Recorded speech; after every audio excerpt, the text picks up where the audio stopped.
Good morning. You're listening to Drinking Socially, the official Untapped podcast. Your weekly look into what's happening in the Untapped community and the world of beer. This episode is brought to you by Untapped and the Untapped store. So use coupon code PODCAST to get 20% off your next purchase. That is PODCAST, the Untapped store.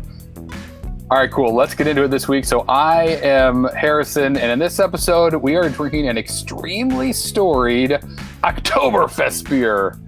So if you don't know, Oktoberfest usually begins on the second to last Saturday of September. However, the fest itself that takes place in Munich, Germany, that was canceled this year due to COVID-19. But we're not going to let that stop us from celebrating, albeit a little bit early, virtually with you guys here right now. Is this Marzen the one that all our Marlins are kind of living up to? Maybe.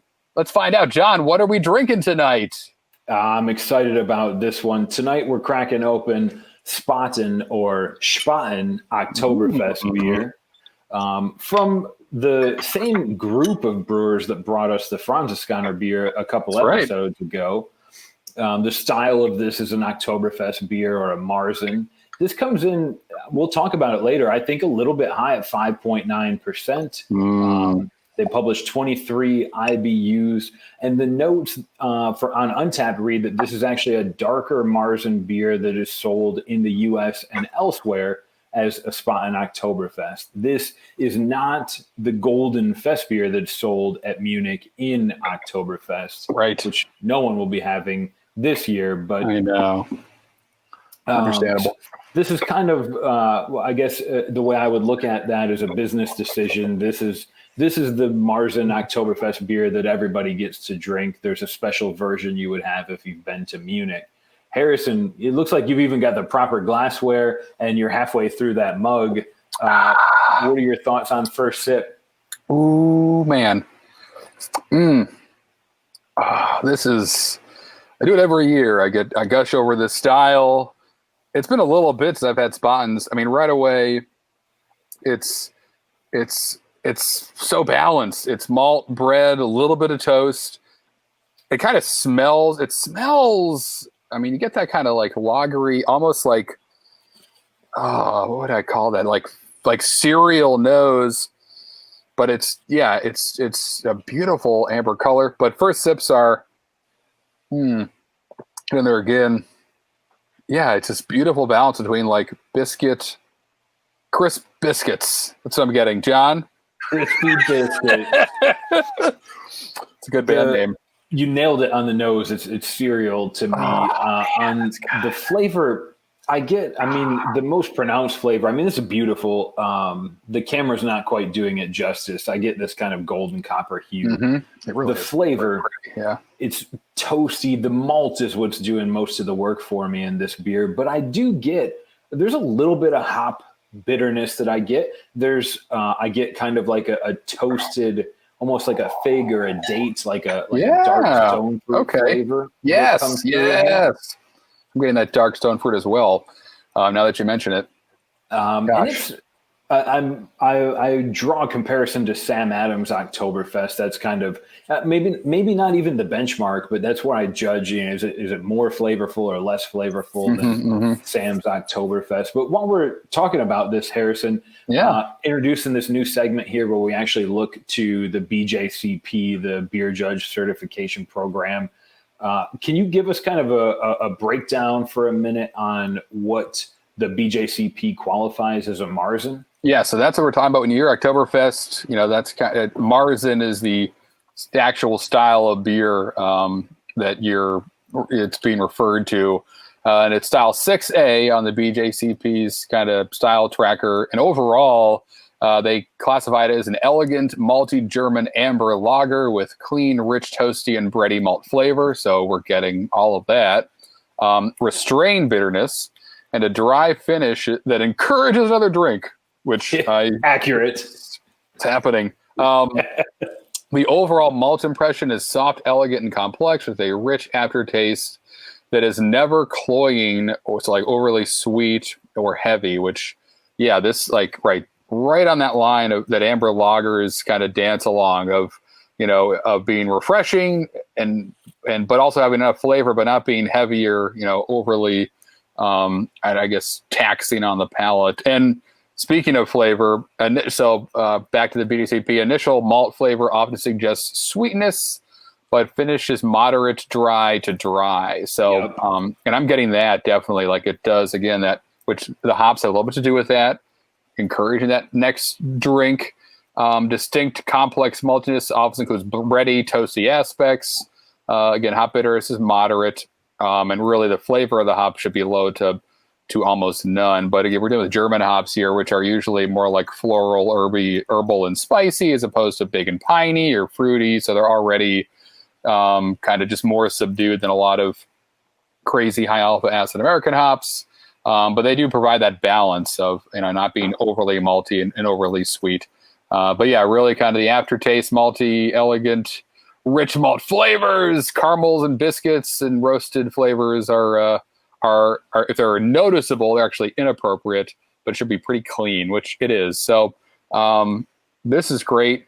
I'm definitely, they said bread and kind of toasty a couple of times. That's what we got kind of first sips. And it's what I was expecting. This is wonderful. And I wore my Scorpions t-shirt. If you're watching this on the good old YouTube, the amazing heavy metal rock band from Germany, to honor this beer as well today.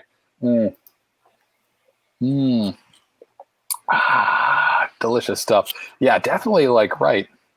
It's so refreshing. I think that's why I like these styles so much, is that there's enough flavor where there's nothing boring about it. It is complex, but you can just drink a lot of it, which is what you need in Oktoberfest. If that's the image I have, it's just a man with 5 liters in 2 hands, kind of drinking them all at once on the way to get a sausage. More beer. Oh yeah. Right. Yeah. Right. That too. Right.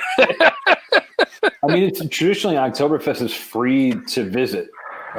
There's not a lot of beer festivals that carry that business model. Right. Obviously 2020 is a terribly tragic year, but it has been canceled before.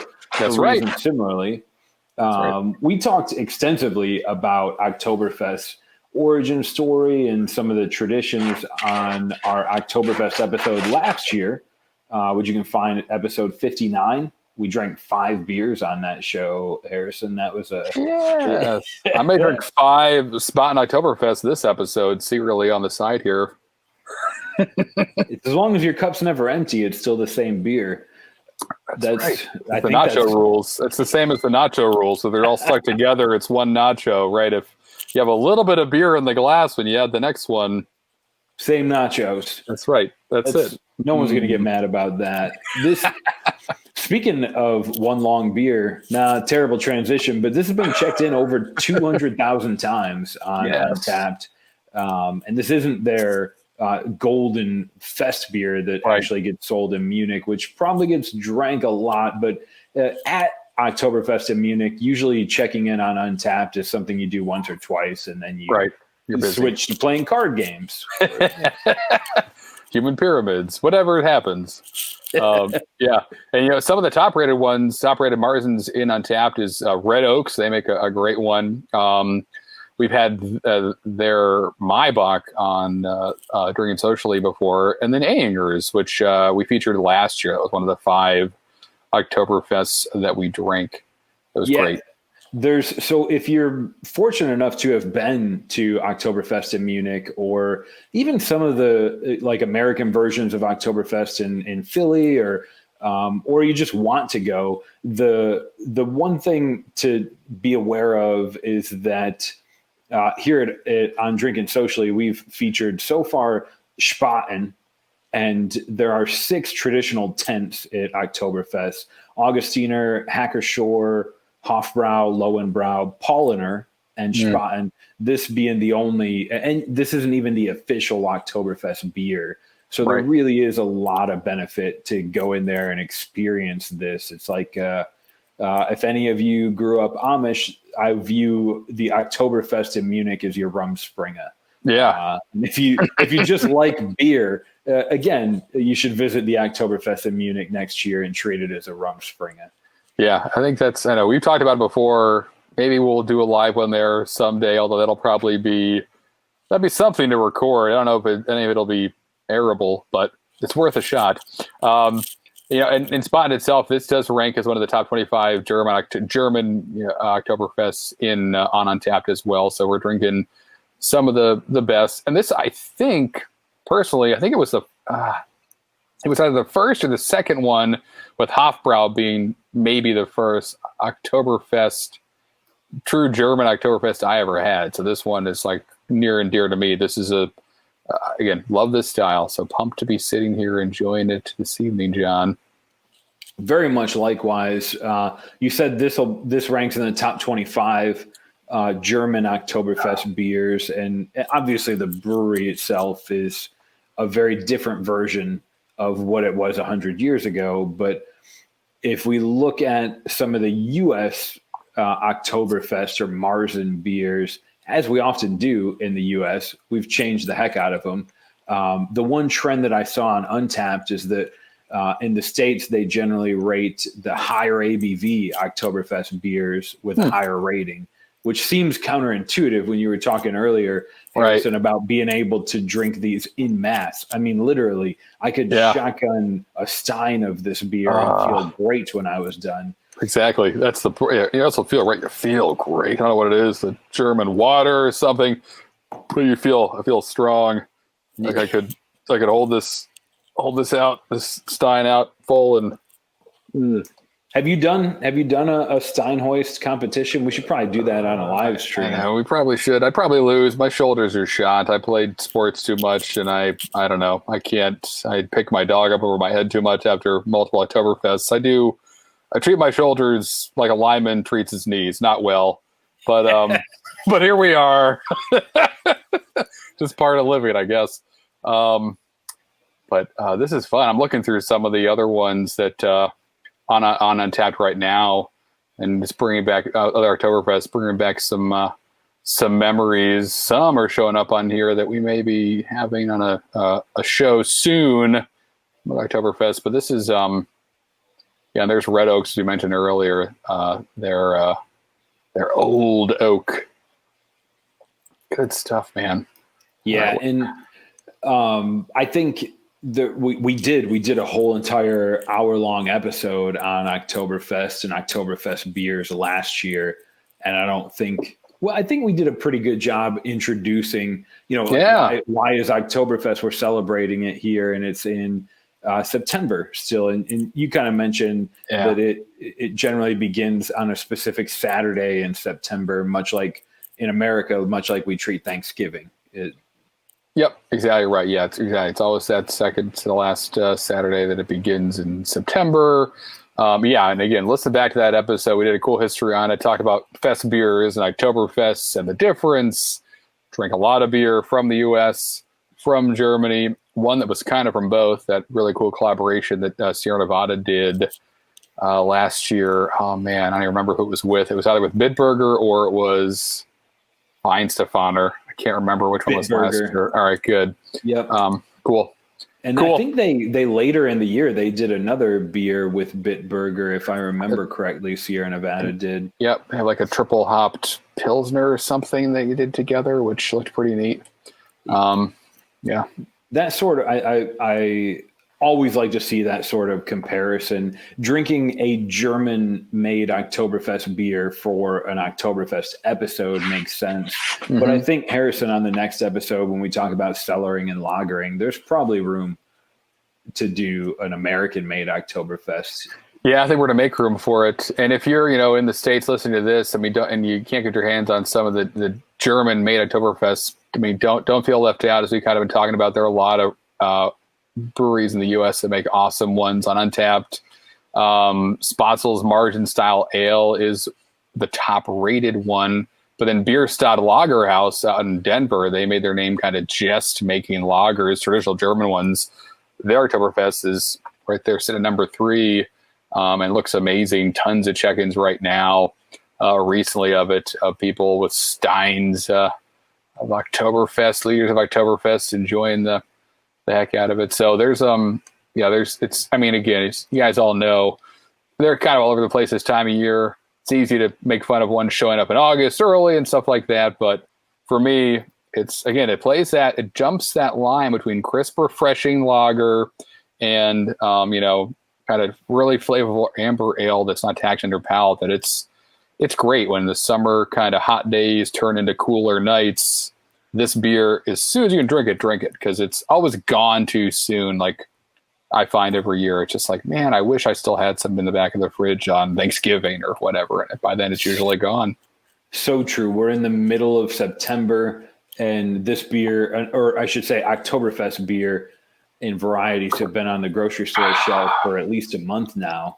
And this is, so I want to pose a kind of, as we're drinking, transition into rather segment. Yes, mind games. Let's do it. Yeah, keep drinking. It'll only get easier.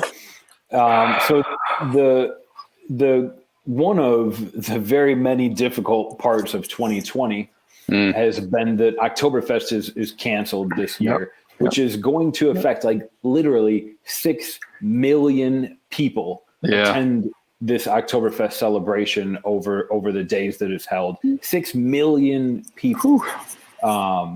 So my would you rather for you, Harrison, is would you rather go to an Oktoberfest celebration in Munich or attend any other beer festival in the world? Man. Any other?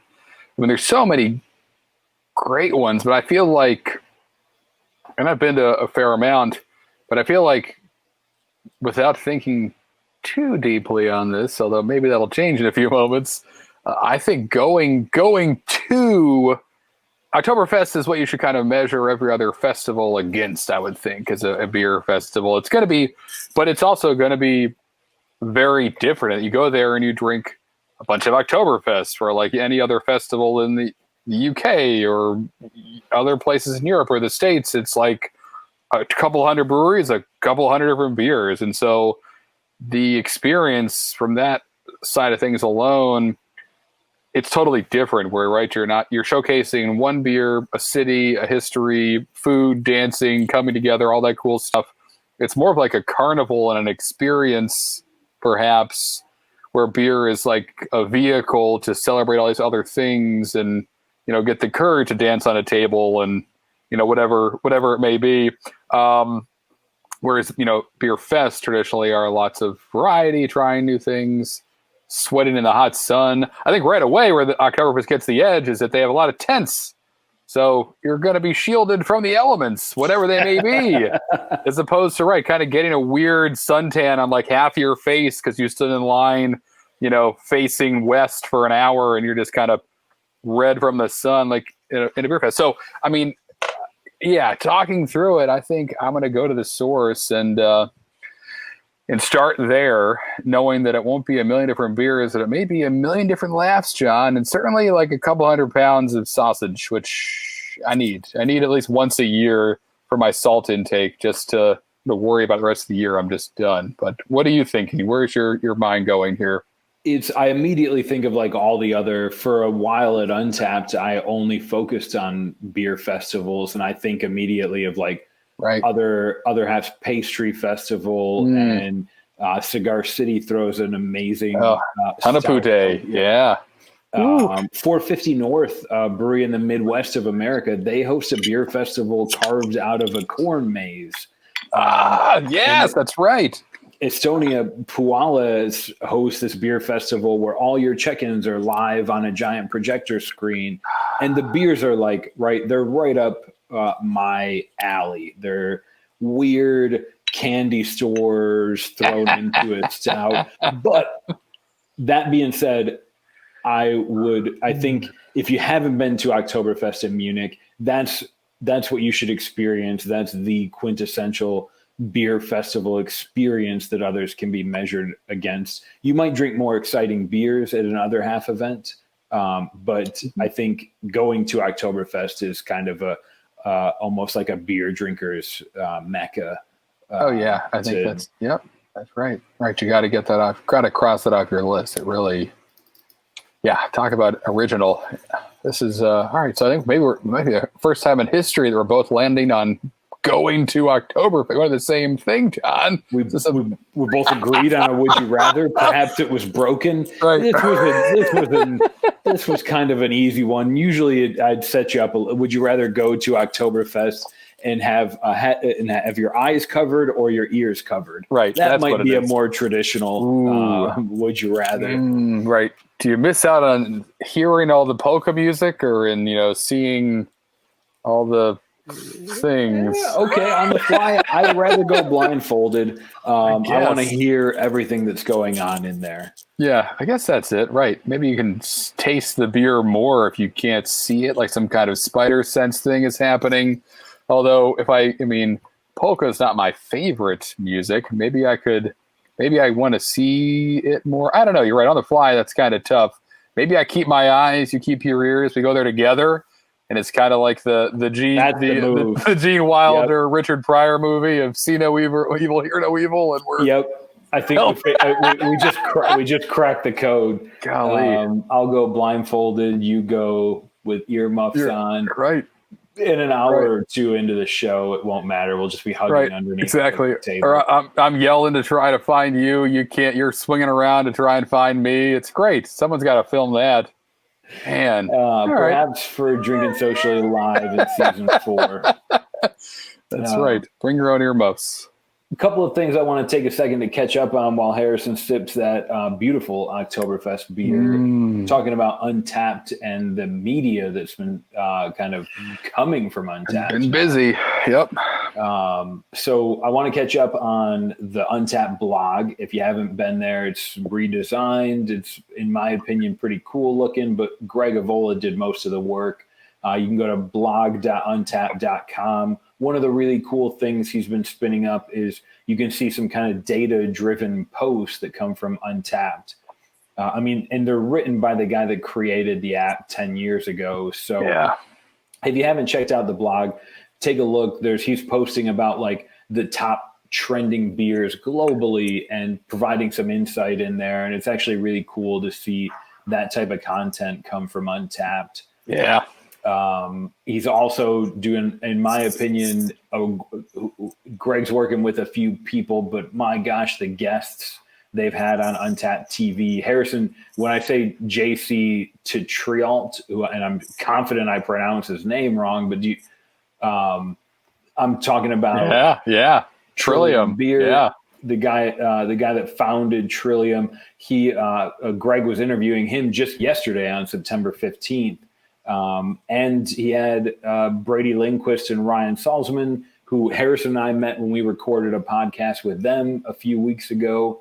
So check out Untapped TV. If you're looking to plan ahead, coming up on Tuesday, September 22nd, he's got the founder of Good Beer Hunting. That's a pretty significant writer from Sightlines joining him for an interview there. And on September 24th, really excited to see this.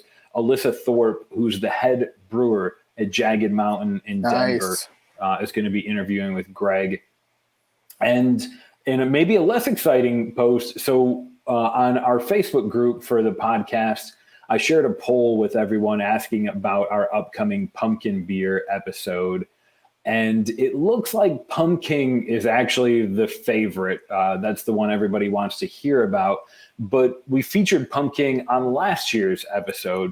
Yep. And I'm pretty sure we can't get Schlafly in North Carolina, although I'm going to try the polling. There's a lot of people asking about that beer. But we may end up landing with Dogfish Head's Pumpkin Ale. Part of it's because I really want to hear Harrison tell the story that he has concocting in his head about Dogfish Head's Pumpkin Ale. And we haven't featured it on the show yet. If you're listening to this, there's still time. Jump on the Facebook group, vote for the pumpkin beer you want to hear us feature on that upcoming episode. The one thing I can guarantee you is we are going to be talking about cinnamon and sugar rims. Is cinnamon rims? Sin rims? And we don't have, yeah, sure. Yep. So that's what I've got in terms of Untapped media. I'm really excited to hear Harrison continue on this hop journey. Harrison, what's coming up next? I know we're talking about amazing malt forward Oktoberfest and somehow going to sneak a hop into this episode. So, right. Not so fast. So as you've kind of been following along, hopefully you've been featuring a hop about every, now it'll be, we're moving to these, every other week, or excuse me, every week. At every other episode, we'll be featuring another hop on Drinking Socially and kind of moving through them all, sharing a little bit of history, a little bit of use cases for them, some beers that use them. So we're moving through all the C hops right now. We've done Centennial, done Cascade. Now we're on to Chinook. And so Chinook, if you've ever had it or worked with it, you might be puckering right now or thinking your tongue might be hurting because this hop is really known for intense high alpha acid. So they're a very bitter hop when used early in the boil, known for its piney notes as well, and a little bit of grapefruit like most of the C hops are, but developed by the USDA in 1985 as a high alpha. So again, kind of like designed for a bittering hop quality, but it's really great for aroma too. And its ancestry parentage include the Petham Golding, which is a UK hop very similar to the East Kent Golding, which is that and Fuggles are kind of like the two most famous hops that are on most English and or British beers. And then USDA 63012. So I didn't just have a short circuit. That's the name of a hop. A lot of the hops, they don't have cool names, have numbers associated with them. So Chinook was 63012. Right, R2D2, but even not as cool as that. So those are the parents of Chinook. And as I mentioned, a dual purpose hop, so bittering and aroma. It really varies year to year. I've used it. I've had crops of it where it's like really potent and intense bitterness. Other times it's kind of like a smooth bitterness, but always has those piney notes. It's really desirable in IPAs, dry hops, especially if you dry up with this, the pine really comes out. But again, kind of grapefruit, pine, resiny hops. So a little bit different than the two we've had before. They're really grapefruit forward, and grapefruit was the show. This one is bringing pine to the forefront. And similar hops include Nugget, Columbus, which we'll talk about soon, and Northern Brewer.